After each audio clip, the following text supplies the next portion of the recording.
Yesu azaliawa, solo azaliawa. Yesu azaliawa, nabiso.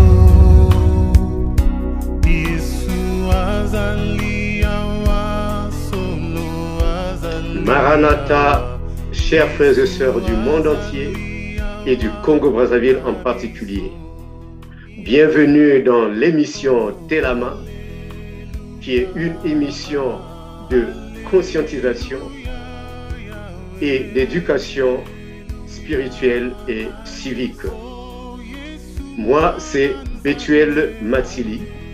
Je suis pasteur de l'église de Dieu Eden à Częstochowa, où je suis en même temps professeur de sciences politiques, géopolitique et géostratégie à l'université Jan Długos de Częstochowa en Pologne.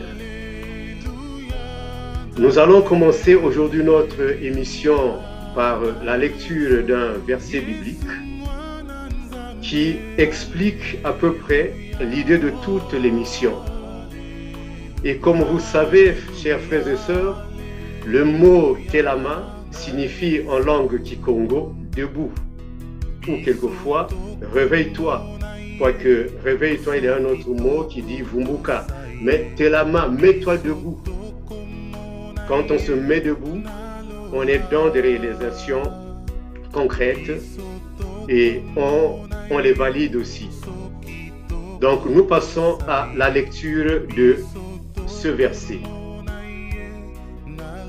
Il est écrit dans l'épître chez Éphésiens, chapitre 5 et verset 14. Réveille-toi, toi qui dors. Relève-toi d'entre les morts et Christ t'éclairera.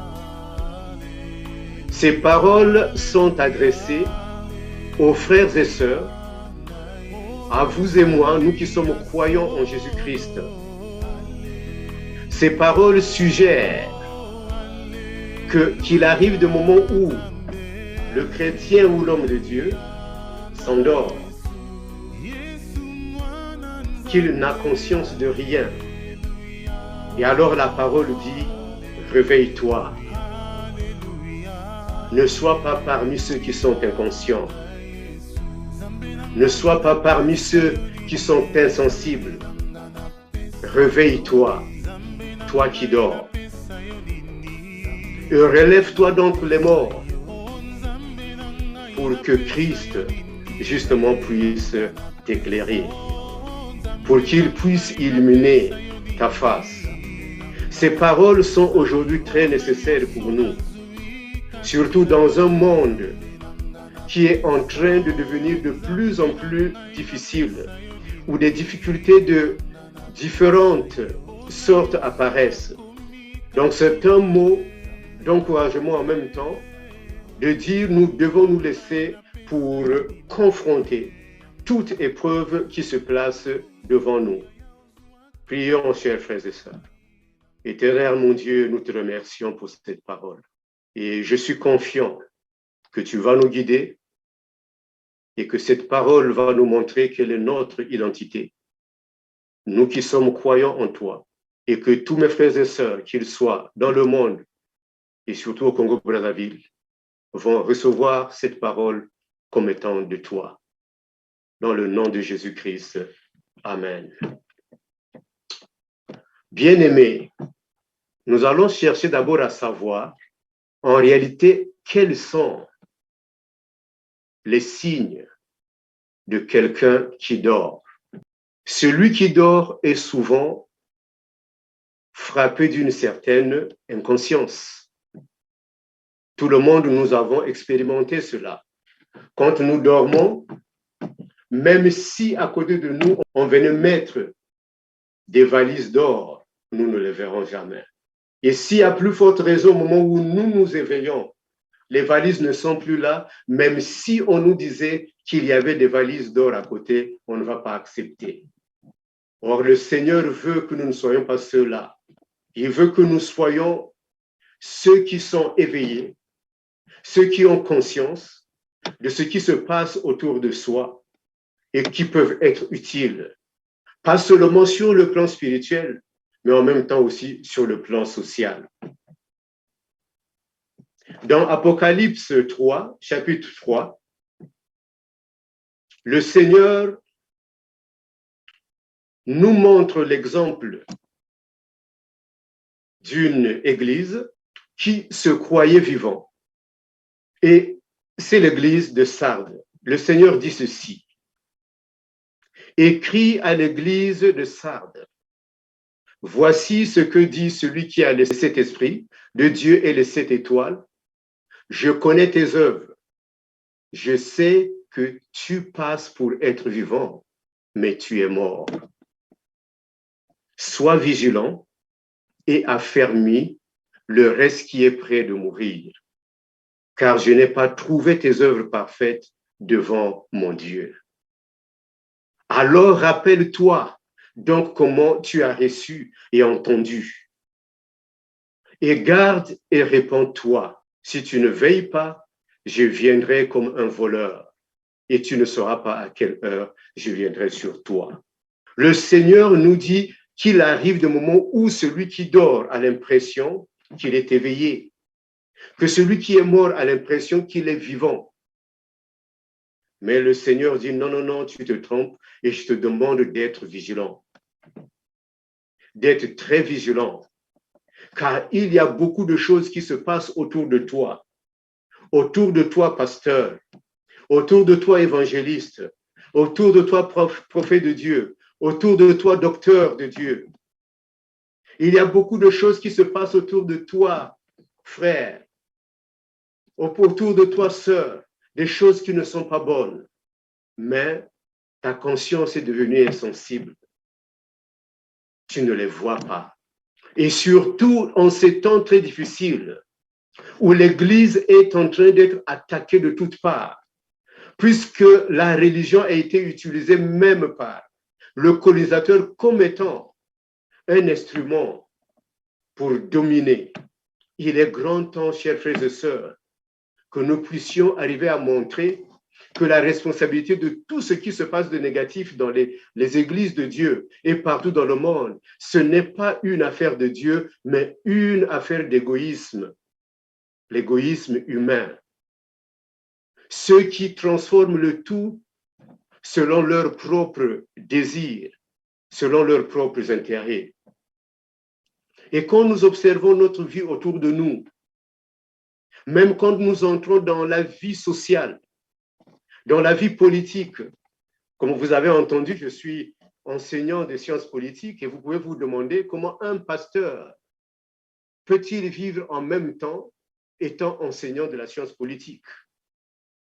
Mais c'est simple, simplement parce que je sais que la politique, dans son essence, ce n'est pas le mensonge, comme on le fait comprendre. Ceux qui ont pris le temps de définir la politique, ils l'ont définie comme étant l'art de gérer la cité, l'art de gérer ce que nous appelons aujourd'hui l'État. Donc ce n'est pas du mensonge. Et surtout dans ce domaine-là, chers frères et sœurs, nous qui sommes au Congo, nous qui sommes en Afrique, dans le monde entier, nous avons une grande responsabilité. Parce que notre responsabilité vient de Dieu lui-même. Nous ne devons pas nous présenter comme étant ceux que le Seigneur est toujours en train de reprocher. À une autre église, il dit ceci: je connais tes œuvres. Je sais que tu n'es ni froid, ni chaud. Alors je te conseille d'être froid ou chaud. Et puisque tu es tiède et que tu n'es ni froid, ni bouillant, je te vomirai de ma bouche. Chers frères et sœurs, qui veut être vomi par Dieu? Qui veut être écarté par Dieu? L'enseignement de Christ met au centre l'amour, l'amour envers Dieu et l'amour envers son prochain. Quelquefois, nous sommes devenus trop insensibles pour des raisons banales, comme celle que le Seigneur avance ici dans ce texte, Apocalypse 3, verset 17. Je suis riche, je me suis enrichi et je n'ai besoin de rien. Et parce que tu ne sais pas que tu es malheureux, misérable, pauvre, aveugle et nu. C'est le Seigneur qui le dit, pas moi. Toi, tu te dis au fond du cœur, je suis riche, rien ne me manque. Je n'ai besoin de rien. Alors le Seigneur dit, tu te trompes. C'est encore une illusion parce que tu es misérable, tu es malheureux, tu es pauvre et aveugle et nu. Le plus souvent, quand il se passe même des choses dans nos pays, et particulièrement, on a le droit de parler du Congo-Brazzaville. Beaucoup d'entre vous, chers frères et sœurs, sont devenus orgueilleux parce qu'ils sont riches. Rien ne leur manque. Ce sont les autres qui sont pauvres. Ne sont pas eux. Ils ont leur relation. Alors le Seigneur dit, comme tu es misérable, mon fils, comme tu es misérable, ma fille, comme tu es pauvre, tu es aveugle, tu ne vois pas que jour et nuit, on est en train de te voler. Tu ne vois pas que jour et nuit, tu es en train d'être dépouillé. Mais tu as l'impression que tu es riche. Vous savez, frères et sœurs, même en parlant de cette richesse-là, en laissant le plan spirituel, il y a des gens qui ont beaucoup d'espoir, beaucoup plus sur leur richesse matérielle. Alors que la politique, par exemple, devait d'abord arranger des choses qui concernent tout le monde. Gérer la cité, cela signifie faire tout pour résoudre les problèmes qui concernent, par exemple, le loyer, l'eau, la nourriture, le courant électrique, beaucoup d'autres choses qui sont nécessaires au fonctionnement de chaque personne dans la société, de chaque personne dans le pays, de fournir le minimum possible à tout le monde. Mais ce n'est pas ce qui se passe. Et surtout au Congo-Brazzaville, dans un pays où on dit que c'est un pays qui a été consacré à l'Éternel. Que des injustices partout. Le Seigneur dit alors, je te conseille d'acheter de moi de l'or éprouvé par le feu afin que tu deviennes véritablement riche, et des vêtements blancs afin que tu sois vêtu et que la honte de ta nudité ne paraisse pas. Voilà ce que dit le Seigneur. Où est notre honte? Notre honte, c'est quand nous participons aux œuvres mauvaises. Nous avons des habits sales. Nous donnons la gloire à la créature et non aux créatures. Nous élevons l'homme à la place de Dieu. Le Seigneur a toujours dit qu'il ne partagera jamais sa gloire avec quiconque dans l'univers entier. Et pensez-vous que nous sommes dans la justice divine si nous reconnaissons certaines personnes comme étant des divinités? Vous savez, Dieu a eu un plan magnifique pour l'homme et pour ce monde. Et chacun de nous, partout là où nous sommes, nous devons être dans ce plan-là. C'est un plan qui concerne l'humanité entière, que la personne soit croyante ou non croyante.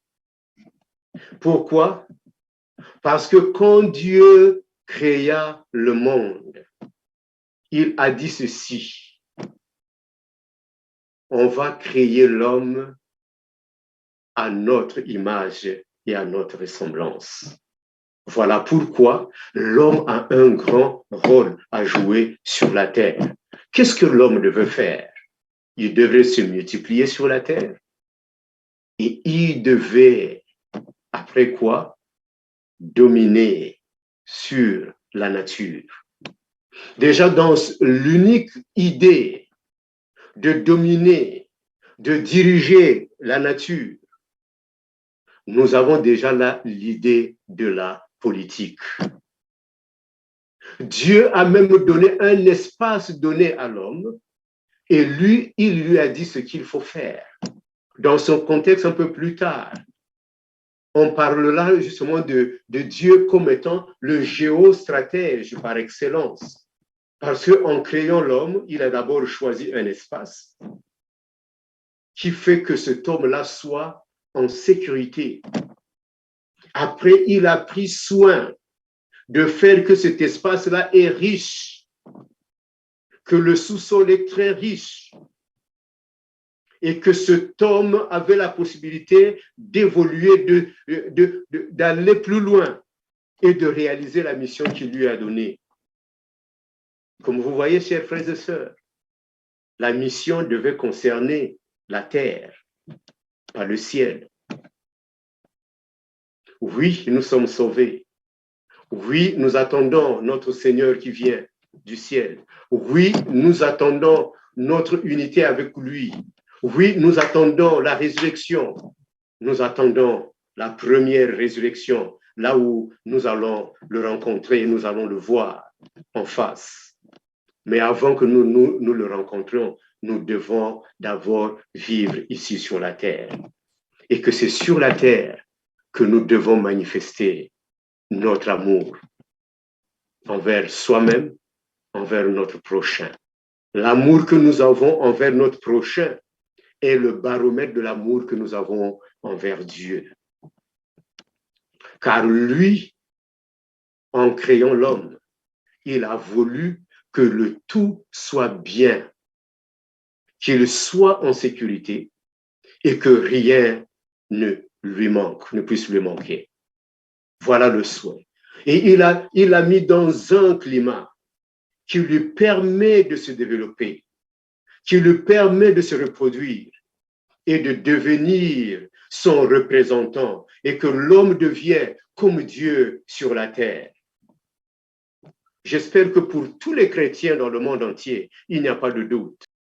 La première prière que notre Seigneur Jésus-Christ a appris à ses disciples, que nous répétons partout, le Notre Père, il commence par dire, Notre Père qui est aux cieux, que ton nom soit sanctifié, mais que ton règne vienne, que ce règne-là vienne sur la terre. Voilà le devoir de l'homme. Que ta volonté soit faite sur la terre comme au ciel. La volonté de Dieu, voilà le but. Et voilà pourquoi c'est l'homme qui devait jouer ce rôle. Et si ce rôle-là est compris par l'homme partout, qu'il soit chrétien comme toi et moi, ou qu'il soit d'une autre confession religieuse, ou qu'il soit qui se proclame athée, il devrait comprendre d'abord que nous avons tous un devoir de réaliser cette volonté de Dieu. Parce que chacun de nous vient vers Dieu en son temps. Tout le monde ne vient pas au même moment, surtout dans ce monde qui est devenu très bas, qui est descendu très bas. Donc, que ta volonté, Seigneur, soit faite sur la terre comme au ciel. Et donne-nous aujourd'hui notre pain quotidien. Et pardonne-nous nos offenses comme nous pardonnons à ceux qui nous ont offensés.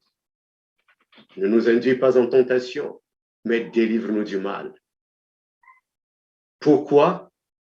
Car c'est à lui qu'appartiennent le règne, la puissance et la gloire au siècle des siècles. Donc, si nous parlons déjà de règne, chers frères et sœurs, il y a l'idée de la royauté. Quand un jour le Seigneur répondait à Pilate, il lui a dit que son royaume n'était pas de ce monde, mais d'en haut. Et bien sûr que le Seigneur tire l'essence de son royaume d'en haut, depuis le Père lui-même qui a créé les cieux et la terre. Et il veut que ce royaume-là se manifeste aussi sur la terre. Et quand nous avons bien lu la Bible, nous savons, nous croyons bien que ce qui va se passer au dernier moment, au dernier temps, que même quand il y a la nouvelle, la résurrection qui arrive, la rencontre avec le Seigneur, c'est pourquoi? C'est pour régner d'abord sur cette terre. Nous allons nous rencontrer dans les airs, mais pour revenir ici. C'est la vérité, c'est notre vérité qui est écrite dans la parole. Donc, chers frères et sœurs, nous avons une grande mission. Et partout là où nous sommes, dans n'importe quel domaine, nous devons être ceux-là qui manifestons la justice divine, qui manifestons l'amour pour son prochain. Donc, comme nous savons tous que le Seigneur nous a fait tellement grâce, nous avons tellement de richesses que quelquefois, quand nous avons des problèmes, nous ne savons pas comment les résoudre. Nous avons déjà donné le pouvoir aux dirigeants, surtout au Congo-Brazzaville, n'en parlons pas. Il paraît que le Congo a été consacré à Dieu. Mais vous savez, nous avons un pays comme les États-Unis d'Amérique.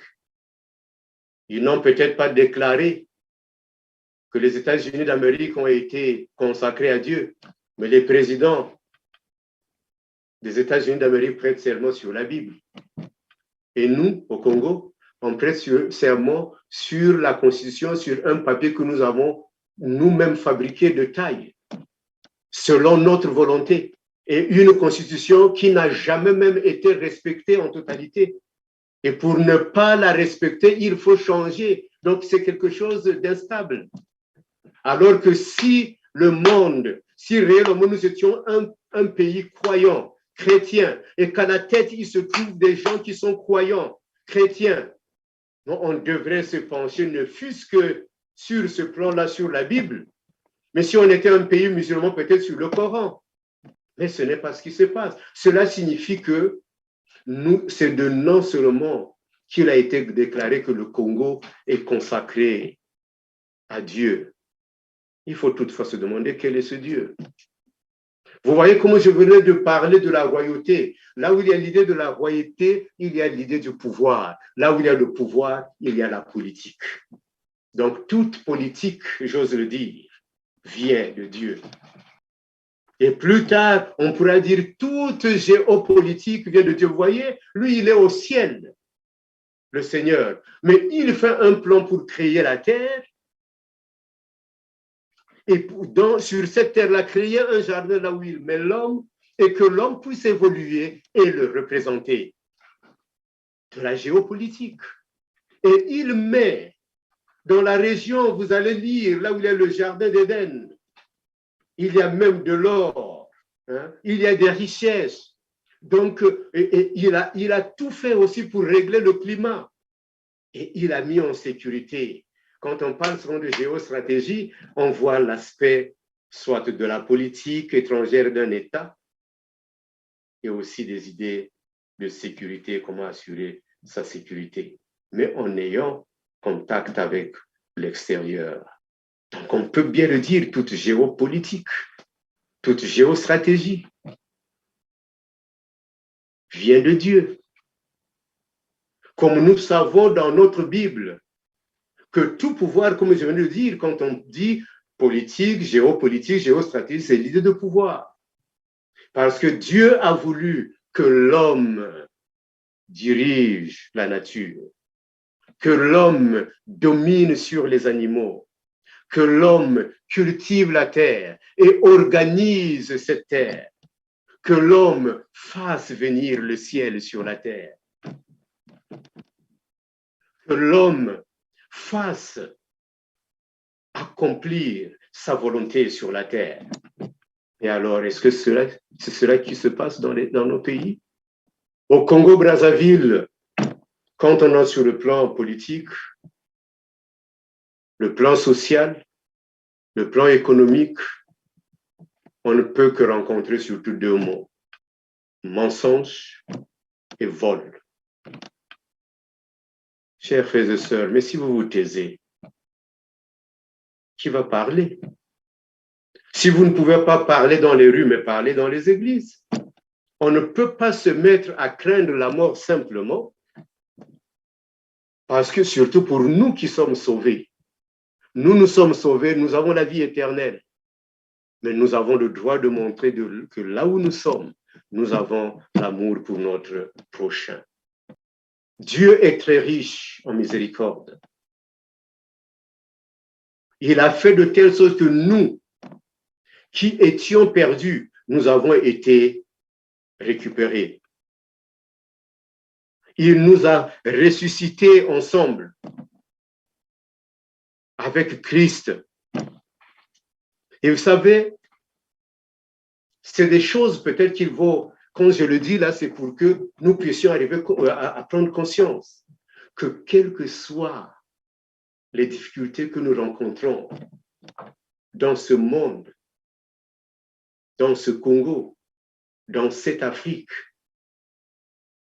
si nous faisons confiance en Dieu, si nous pensons que les luttes physiques doivent être d'abord vaincues spirituellement, et si nous avons conscience au fait que ce n'est pas Dieu qui vient travailler à notre place, c'est Adam qui devait cultiver la terre, pas Dieu. C'est Adam qui devrait diriger la nature, pas Dieu. C'est Adam qui donnait les noms aux animaux, c'est comme ça que le Seigneur réalisait. Il a dit à Adam de nommer les animaux, comment ils s'appellent. Et Adam était en train de les nommer, il les appelle devant le Seigneur et le Seigneur vit que c'était bon. Donc le Seigneur n'a pas dit, moi je nomme ces animaux pour toi, Adam. Il nous a donné cette tâche-là, d'embellir le milieu dans lequel nous sommes. Et comment l'embellir si nous n'avons pas cette identité divine? Comment l'embellir si nous n'avons pas l'idée de la justice divine? Comment l'embellir si nous n'avons pas l'idée de l'amour divin? Comment le faire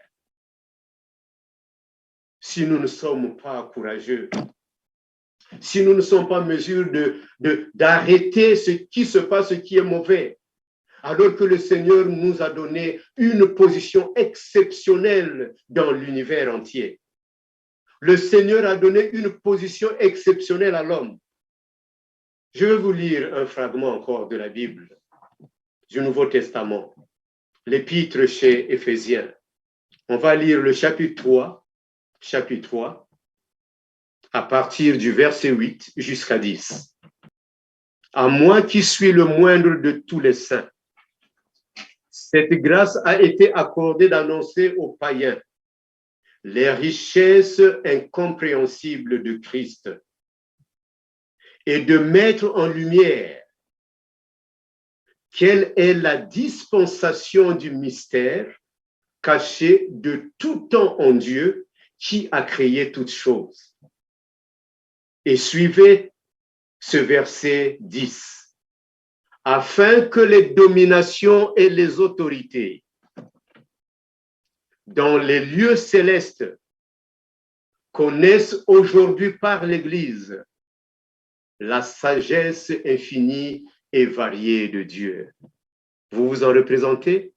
Non seulement qu'il a décrété qu'il créait l'homme à son image et à sa ressemblance, malgré le fait que le plan ait été déformé, il maintient toujours ce plan et il a fait de telle sorte que l'Église soit puissante par le Saint-Esprit et qu'étant puissante par le Saint-Esprit, même les hiérarchies angéliques vont connaître à travers l'Église. Vous voyez, ce n'est pas le contraire. À travers l'Église, quelle est la sagesse infinie et variée de Dieu. En une autre place, nous lisons que tout cela, les dominations, les autorités, les principautés, les trônes, tous, ils ont été créés par Christ et pour Christ. Et voilà que le mystère de l'enseignement de Jésus-Christ nous place, nous qui sommes croyants en lui, au-dessus de toutes ces dominations. Et elles sont en train d'apprendre à travers l'Église quelle est la sagesse variée du Christ. Alors, chers frères et sœurs, si nous sommes dans le vrai, on ne devrait pas voir des pasteurs qui sont en train de tromper le monde, qui sont en train d'escroquer. Parce que le chemin de Christ, ce n'est pas le chemin de la tromperie. Le chemin de Christ, ce n'est pas le chemin du vol. Le chemin de Christ, ce n'est pas le chemin de la malice. C'est un chemin de la puissance divine, dans la sainteté divine, dans la droiture divine, dans la justice et dans l'amour divin. Ça, c'est le chemin de Christ. Et le Christ a dit qu'il n'y a pas de plus grand amour que celui qui donne sa vie pour les autres. Hein? Surtout le nouveau-né, toi, frère, toi, sœur, tu vas me dire, oui, Christ est déjà mort sur nous, et une mort pour nous. Nous n'avons plus le droit de mourir pour les autres. Tu dois sûrement le dire. Tu as raison, quelque part. Mais si, frère, si, sœur, tu es en face d'un danger là où tu vois quelqu'un en train de tuer ton frère en Christ, ta sœur en Christ, ton prochain, ton voisin, et tu préfères quoi? Fuir parce que tu as peur de la mort? Ou bien fuir parce que cela ne te concerne pas? Ou bien que tu préfères intervenir pour montrer ton amour et ton attachement? Et tu devrais te représenter, si seulement le Seigneur lui-même, puisque je suis ce remplaçant, s'il était ici, que ferait-il à ma place? Donc voilà, chers frères et sœurs, nous avons un héritage très grand. Cet héritage-là dit que nous devons être fidèles à Dieu et que nous devons nous comporter selon sa volonté. Si nous le faisons, alors nos sociétés sont heureuses. Aujourd'hui, le Congo-Brazzaville est occupé par le diable, les mauvais esprits. Il y a la dépravation au Congo, il y a le vol au Congo, il y a beaucoup de choses qui se passent, des injustices. Je sais, chers frères et sœurs, que vous êtes là comme étant les prémices de Dieu. Mais vous savez, aujourd'hui, là, il n'est peut-être pas question de détruire le Congo. Quand Abraham était en train d'intercéder pour Sodome et Gomorrhe, il est allé jusqu'à demander, et s'il y avait 10 justes dans cette ville de Sodome et Gomorrhe, est-ce que le Seigneur, tu vas détruire la ville? Le Seigneur a dit non. S'il y en a 10, je ne vais pas détruire. Il s'est avéré qu'il n'y en avait pas. Mais nous, aujourd'hui, en dehors de ceux qui mentent, en dehors de ceux qui escroquent, il y a des véritables enfants de Dieu partout, au Congo, en Afrique, dans le monde entier. Unissons-nous ensemble dans la prière.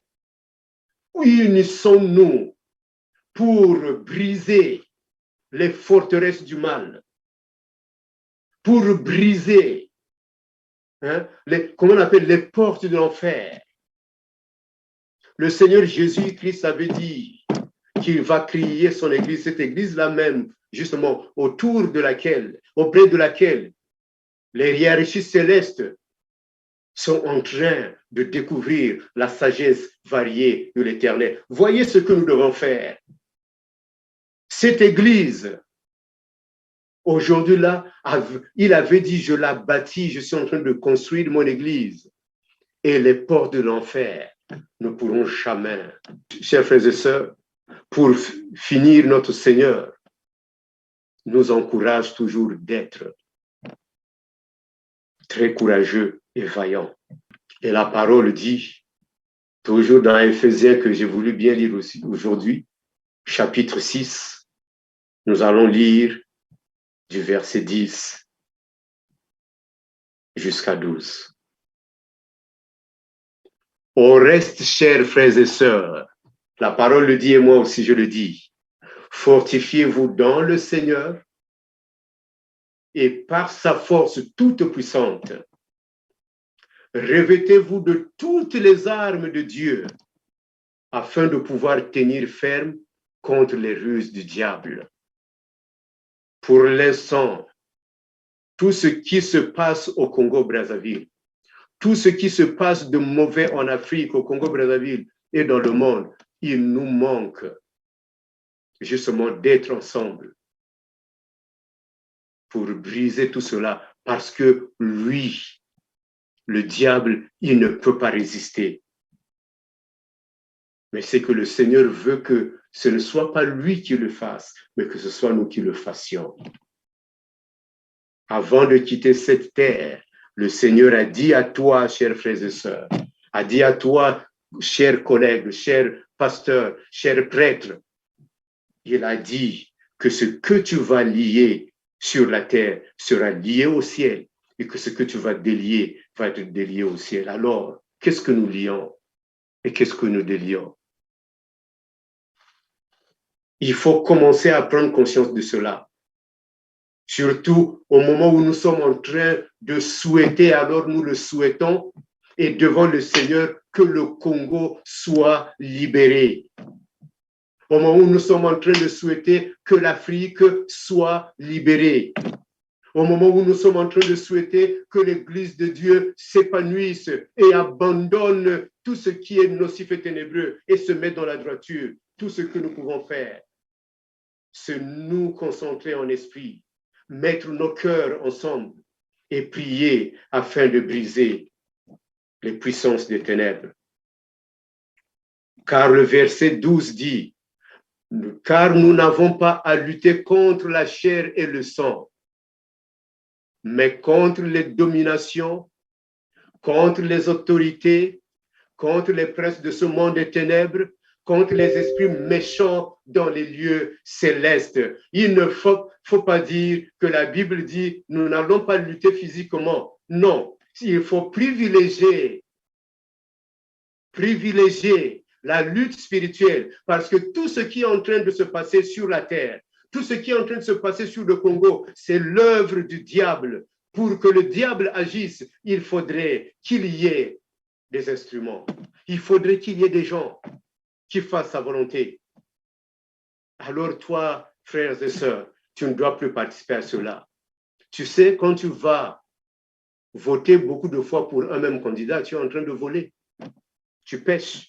Quand tu vas voter pour quelqu'un alors que tu ne veux même pas qu'il soit ton élu, mais parce qu'on t'a donné l'argent, tu es en train de pécher contre ton Seigneur, tu le renies. Quand tu vois une injustice et que tu la caches, mais tu es en train de pécher parce que tu veux que le mal se multiplie de plus en plus. Quand tu préfères soutenir, élever des personnes que tu connais très bien, qui sont des personnes fausses, malfaisantes, mais tu es en train de détruire le plan de Dieu. Et quand tu donnes des fausses prophéties, la Bible dit comment reconnaître des faux prophètes, des vrais prophètes. C'est toujours par les actes. Vous savez, la parole dit, Dieu dit, quand un prophète dit quelque chose et que cela ne se réalise pas, bien sûr c'est un faux prophète. Mais le plus difficile à comprendre, c'est quand le Seigneur dit, s'il apparaît un prophète dans le peuple et qui dise quelque chose et que cette chose-là se réalise, il dit quelque chose et cette chose-là se réalise, il a dit vrai.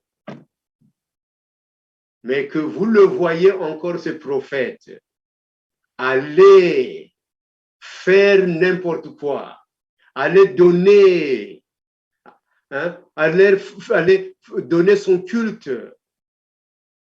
à l'homme, à la créature. Quand il va se lancer dans l'idolâtrie, tu sais que ce n'est pas un prophète de l'Éternel. C'est un faux prophète, il ne faut pas l'écouter. Alors que cette même Bible nous dit aspirez fortement aux dons spirituels et surtout aux dons de la prophétie. Cette même parole de Dieu dit ne prenez pas à la légère les prophéties, mais cette parole dit en même temps il faut sonder les esprits. Il faut les connaître s'ils sont de Dieu. L'apôtre Paul même avait reproché certaines églises que quand un autre vient avec un autre esprit, il le reçoit. Mais celui qui est dans l'esprit de Dieu, de Christ, il ne le reçoit pas. Et beaucoup d'entre nous, au Congo, en Afrique, sont devenus corrompus. Il faut laisser cet art de la colonisation, de l'esclavagisme. On ne peut pas continuer à rester esclave des hommes. La Bible, dans le Nouveau Testament, le dit. 1 Corinthe, ne soyez pas esclaves des hommes. Et le Seigneur Jésus-Christ a dit, si vous êtes mes disciples, vous connaîtrez la vérité et la vérité va vous libérer. Voilà à peu près ce que j'avais à dire pour ce début ici. Nous devons être conscients de la position que nous avons. Et nous n'avons pas à soutenir des choses mauvaises. On va les mettre à nu nommément dans les jours qui vont venir. Chers frères et sœurs, ce que j'avais à vous dire ce soir, et c'est une émission, nous allons nous rencontrer chaque semaine. Si vous trouvez aussi qu'il y a des thèmes sur lesquels il faut parler, on va soulever et on va les présenter. Que le Seigneur vous bénisse, qu'il vous conduise et qu'il vous protège. Et sachez très bien, réveille-toi, toi qui dors. On dort quand on a confiance à l'homme, on dort quand on a confiance aux richesses de cette terre, alors qu'il est dit qu'on ne peut pas servir de maître. On ne peut pas servir Dieu et l'argent. Donc, si tu as mis ton espoir dans l'argent, alors tu es en train de soutenir même les dictatures. Tu es en train de soutenir tous ceux qui font du mal. Parce que tout ce qui compte pour toi, c'est l'argent. Il est temps de changer sa conscience et de parler, de dire ce qui est vrai, car nous avons tous besoin et de la paix et de la justice et de l'amour. Or, la justice, la paix et la joie dans l'Éternel, ça, c'est le royaume de Dieu. Amen. Yesu azaliawa, solo azaliawa, Yesu azaliawa.